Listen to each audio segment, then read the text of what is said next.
Akala ko ba, bukas ka pa babalik? Matabang na bungad ni Sander kay Abigail.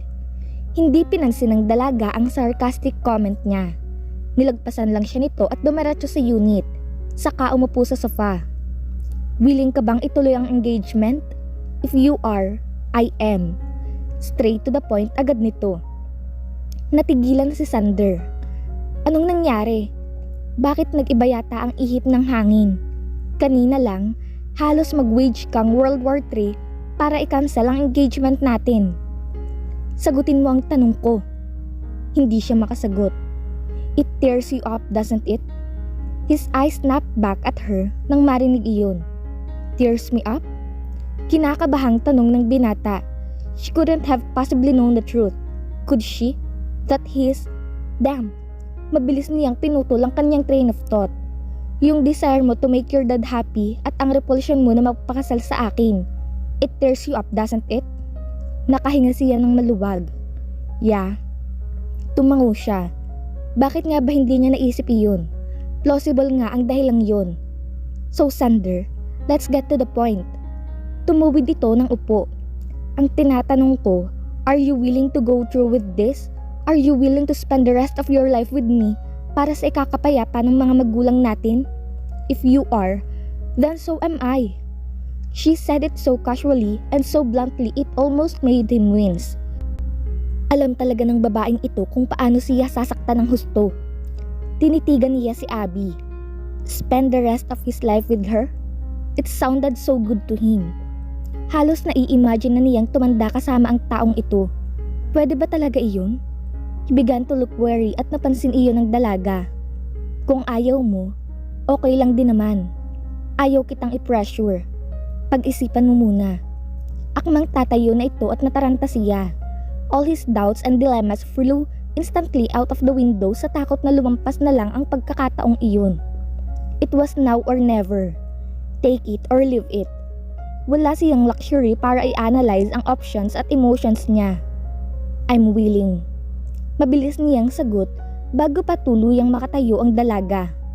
Sa likod ng isip niya, alam na niya na sa huli, kahit ilang detour pa ang gawin niya, iyon pa rin ang isasagot niya. It's a deal then. Inabot nito ang kamay sa kanya para mag-shake hands. Tiningnan niya lang ito. I've got a better idea. He kissed her fully on the mouth. You okay? Untag ni Sander. Niyakap nito si Abigail mula sa likuran, then kissed the side of her neck. Kissing him felt so natural now, na para bang ginagawa na nila iyon buong buhay nila when in fact, mahigit 2 linggo pa lang mula noong pagpasyahan nilang ituloy ang engagement. Asan sina dad? Tanong niya sa nobyo. Nasa kusina sila ng bahay ni na Abby. Kukuha siya dapat ng dessert when Sander suddenly appeared behind her and kissed her. Katatapos lang nilang mag-dinner at pinag-uusapan ng pamilya nila ang mga huling detalye para sa formal engagement announcement nila. Nasa library sila, nag-uusap pa rin. Are you okay? Kanina ka pa parang lutang. He turned her around para matingnan siya ng maigi. Hinawakan nito ang noon niya. Wala ka namang lagnat. Hindi napigilan ni Abby ang ngumiti. Why do you always assume na kapag may mali sa akin, may lagnat ako? Siguro, kasi nung huling may lagnat ka, you acted weird. He kissed her forehead. Ito ba ang dadalhin mo? Pansin nito sa sliced fruit sa counter. Tumango siya. Kinuha na nito ang tray at nauna nang lumabas ng kusina. Nang hindi siya kaagad sumunod, tila nagtatakang tiningnan siya nito. Halika na! Tawag nito. Tila nahimasmasan siya at sumunod na rito. Sa library, they talked lightly about the engagement. Dahil may events planner naman, wala na silang dapat pang pag-alalahanin. Nagkwentuhan lang sila. Mga 9:00 na nang magpagpasyahang umalis ng mag-amang Del Fierro. His father walked Victor to the car. Akmang susundan niya ang mga ito sa labas nang hilahin siya ni Sander pabalik sa loob ng bahay. Mabilis nitong isinara ang pinto, pulled her to him, then leaned down to kiss her. And of course, she kissed him back. Sleep tight. Huwag kang magpupuyat. Kaya ka siguro laging nagda-days off dahil lagi kang puyat. Narinig niyang bulong nito. Then, He kissed her forehead again, saka lumipbas ng pinto. Abigail stared blankly at the door. Okay lang ang nangyari. Okay lang na tumugon siya sa halik nito. Okay lang na paniwalaan niya ang concern nito sa kanya. Magiging asawa na siya nito after all. So definitely, okay lang na hayaan niya ang sarili na mahalin ito. Completely and without holding back. It was okay to be happy, right? Huminga ng malalim si Abby. It's okay. It's okay. It's only natural, she told herself desperately. Gusto niyang isipin na iyon ang pinakamagandang solusyon. Ginagawa niya ito para sa magulang niya. Para tulungan si Sander na mapasaya ang ama nito. Pero sino ba ang niloloko niya? She smiled disgustedly to herself. Ginagawa niya ito para sa sarili niya. Because it was making her happy. She was so happy. Halos gusto na niyang hilahin ng mga araw para makasal na sila. Para mapanatag na siya na makakasama niya ang taong iyon buong buhay niya. She was doing this because she was selfish. Hindi niya namalayan ang pagpatak ng luha. Abby, anong oras na ang... Abby! Blankong napatingin siya sa ama na kapapasok lang ng bahay mula sa paghahatid sa bisita. Dad, pumapatak pa rin ang luha niya. Abby, anong nangyayari? Why are you crying? Hinawakan siya nito sa balikat. Dad, ulit niya. Blanko ang ekspresyon ng mukha niya, pero pumapatak ang mga luha. Abby, what's happening? Don't be like this. May panik na sa boses nito. I'm okay, Dad. There's nothing wrong. I'm just... Don't mind me. Pero kabaliktaran niyon ang itsura niya. Tinitigan siya ng ama and his expression became very... Alam ni Alejandro, Abby would not cry like that unless it was really painful and difficult for her. Niyakap siya nito at iyon ang nag-trigger ng emotions ng dalaga. She broke into sobs. Dad, I think I love him. Dad, anong gagawin ko? I'm being selfish. Iyak niya. Hinigpitan nito ang yakap sa kanya. Dad, it's painful. It really hurts, Dad. Akala ko, I'd be okay. I thought I can go through with this. But Dad, I love him.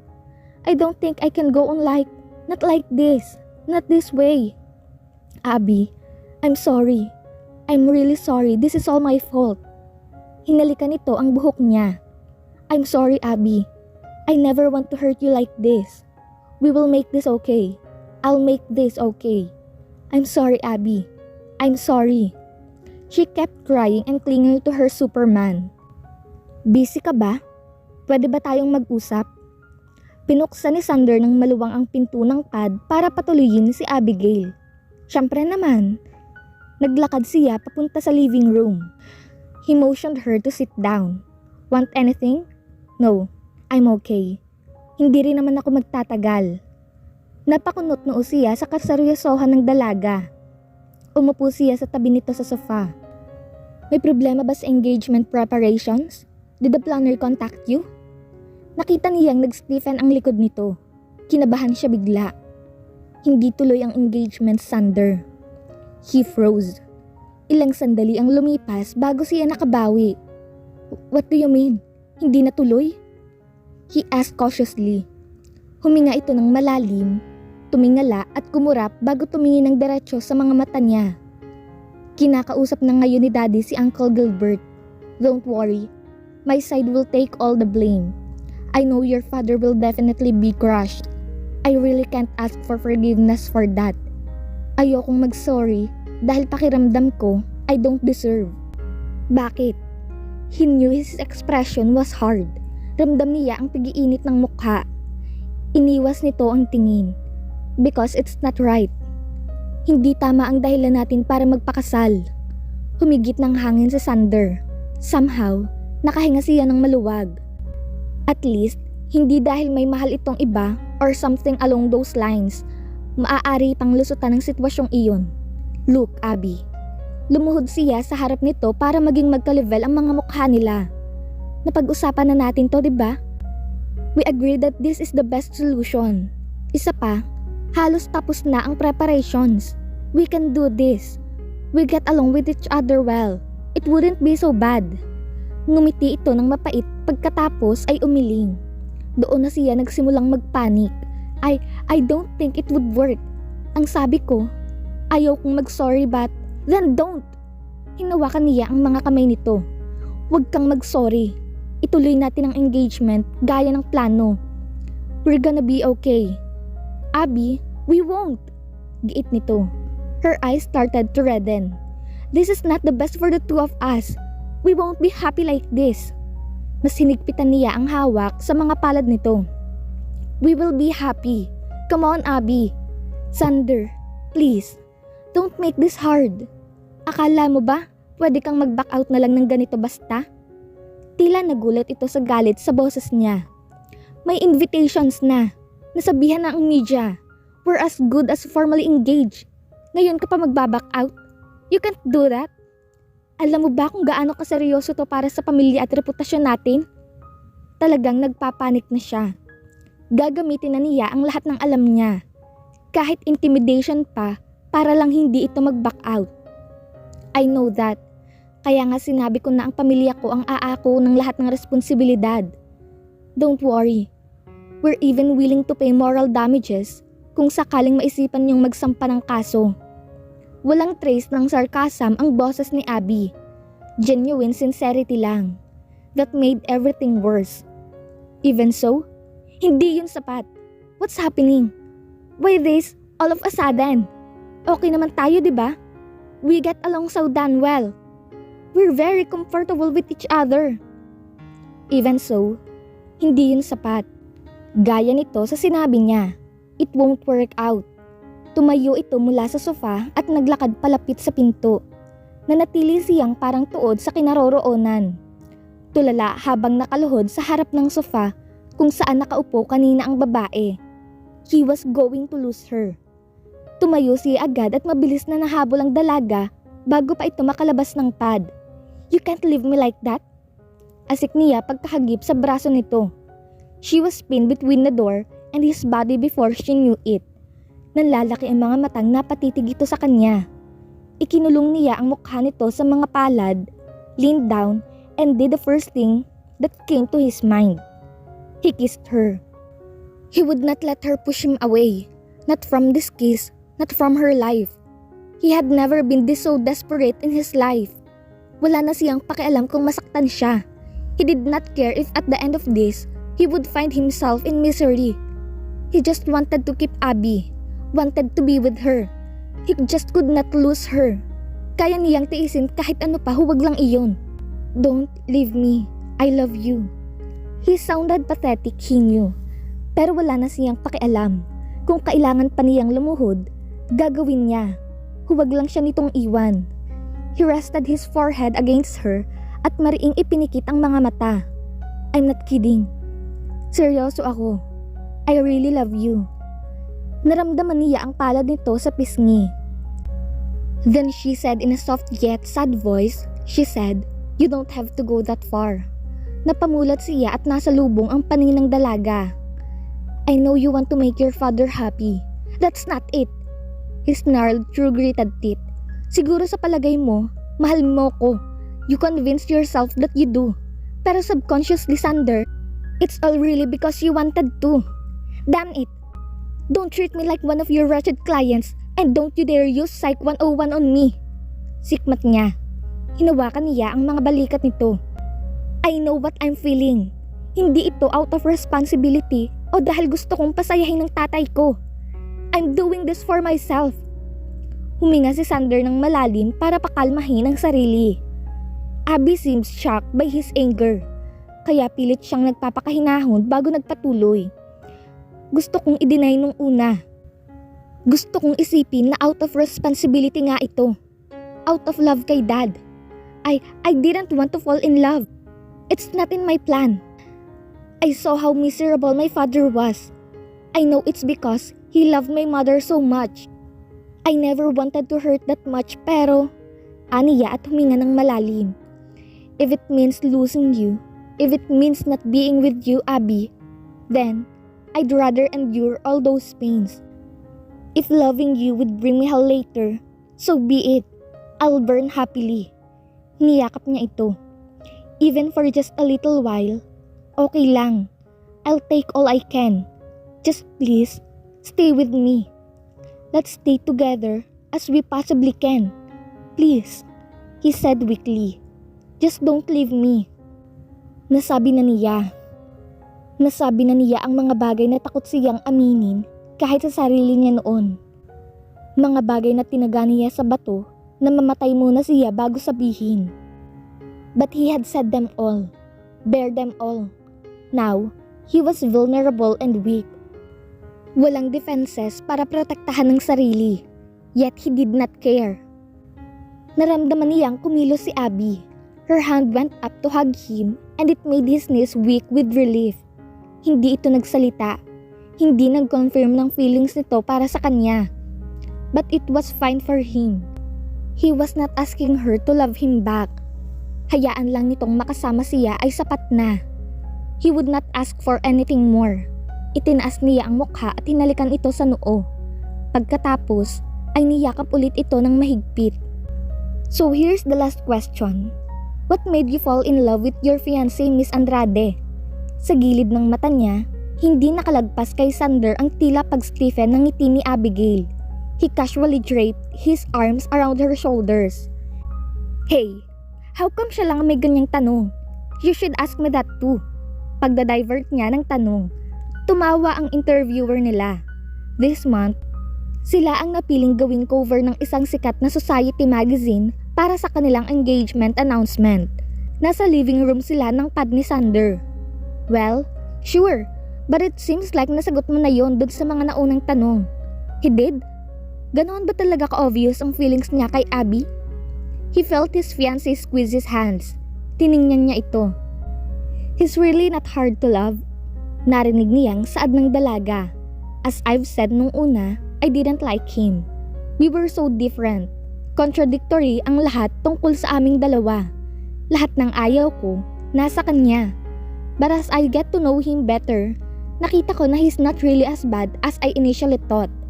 Hindi man niya aminin, Sander has a kind heart. She glanced at him smiling. You probably don't believe it too, diba? Baling nito sa interviewer.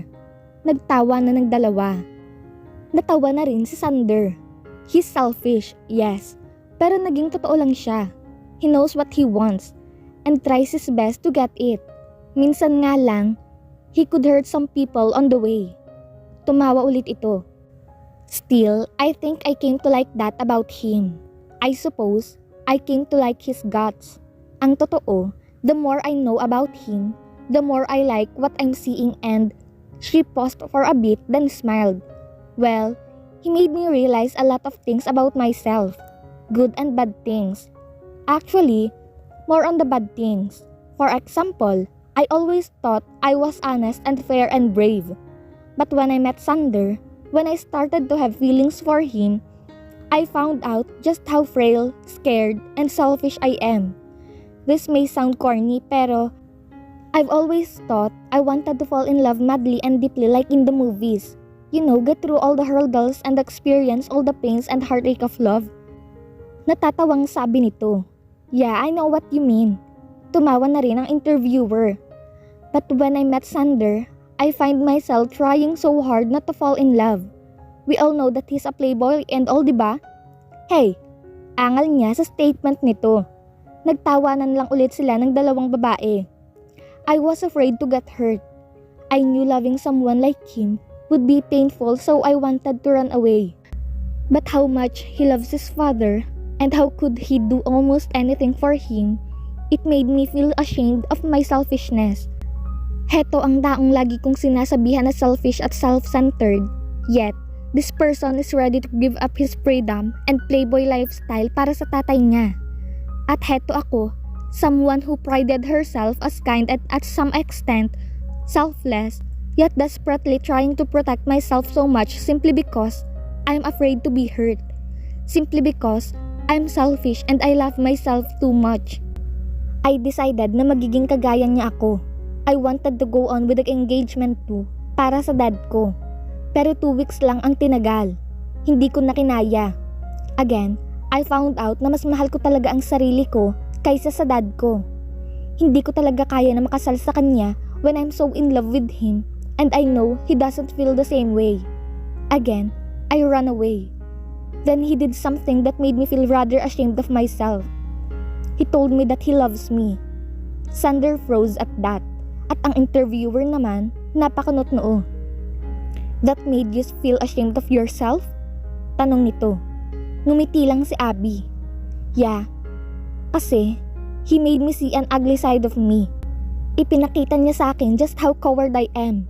He's someone who swore he'd never want to fall in love hard dahil masakit yun. But then, he bravely and honestly admitted his feelings for me. She smiled. I've always known that we're opposites sa simula pa lang. But I never thought that we're opposites this way. And before I knew it, I was already deeply in love with him. What you said dun sa huling tanong, is that true? Or did you just made that up para maging maganda sa article? Kanina pa nakaalis ang interviewer and they were cuddled up sa sofa sa living room. Nakatalikod si Abby sa kanya habang nakayakap ang braso niya sa nobya. Tinawanan ng dalaga ang tanong ni Sander. Crap, angal niya sa sarili. Tama bang tawanan siya nito gayong ganoon siya kaseryoso? He buried his face on the crook of her shoulders in frustration. Determinado siyang huwag itong pilitin na tugunin ang feelings niya. Pero nang marinig niya ang mga sinabi nito kanina, hindi niya naiwasan na tumaas ang kanyang hope meter. Pumihit ito para maharap siya, pagkatapos ay idinikit ang noo sa noo niya. It's true, Abby said simply. Natigilan siya. Hinawakan niya ang balikat nito. I'll take that. Kahit na sinasabi mo lang yan to appease me, I'll take that. So you can take that back. Seryoso niyang sabi. Abby kissed him softly on the mouth. I won't. Tinitigan niya ito sa mga mata. Gusto niyang itanong kung seryoso ba ito, pero hindi niya magawa. Natatakot siyang sabihin ito na joke lang yon. So instead, he leaned down and kissed her, umaasang makukuha roon ang sagot na kailangan niya. He kissed her hard and she responded to him with equal intensity and force. He bit and licked her jaw and neck. I love you. I really do. You shouldn't have said that. Because now that you've said it, I really won't let you go, even if you cry or complain. That's a lie, he said all of a sudden. What? He smirked nang makita ang dazed expression sa mukha nito. Ang malaman na kaya niyang gawin ito kay Abby to the point that she could not keep the track of their conversation, kung matatawag man iyong conversation, felt so good. Never mind, he bent down and kissed her again. Ang sasabihin niya sana, kasinungalingan iyong sinabi niya na hindi na niya ito papakawalan ngayong sa inamin nitong pagmamahal para sa kanya. Sa loob-loob kasi ni Sander, kahit pa nagkataong hindi siya nito natutunang mahalin, he still won't ever let go of Abby. Makalipas lang ang ilang linggo ay ikinasal na sina Abigail at Sander. Isang engrandeng kasal ang idinao sa bansang Switzerland. Base sa natuklasan ni Sander, ang dream wedding ni Abigail ay sa Switzerland maikasal. Kaya naman, walang sinayang na oras si Sander. Hinire ng binata ang pinakamahal na wedding organizer. Para sa binata, once lang silang maiikasal at deserve ng dalaga ang ganitong bagay. Abot hanggang langit naman ang mga ngiti ni Abigail sapagkat ni minsan ay hindi niya naisip na may taong nagmamahal sa kanya ng ganito. Maluha-luha habang naglalakad sa aisle ang dalaga. Finally, sa simbahan pa rin ang destinasyon nilang dalawa. After all that had happened, hindi nila lubos maisip na ang dating magkaaway ay silang magiging magkasama habang buhay. At pagkatapos nga ng kasal, ay dumiretso agad sila sa hotel para sa reception. And a few months later, nagsilang ng malulusog na triplets si Abigail. Nagulat silang lahat nang malamang triplets pala ang dinadala niya. Natatawa na lang ang daddy ni Sander, sapagkat triplets rin pala ang mga ito. Biniro pa nito ang anak na si Sander sapagkat naman na raw ito ng binata sa kanilang pamilya. Napuno ng tawanan ng kwartong kinalalagyan ni na Abigail at ng mga bagong silang na sanggol. Talaga nga namang mapagbiro ang tadhana. At dito na po nagtatapos ang ating kwento. Hanggang sa muli, salamat po.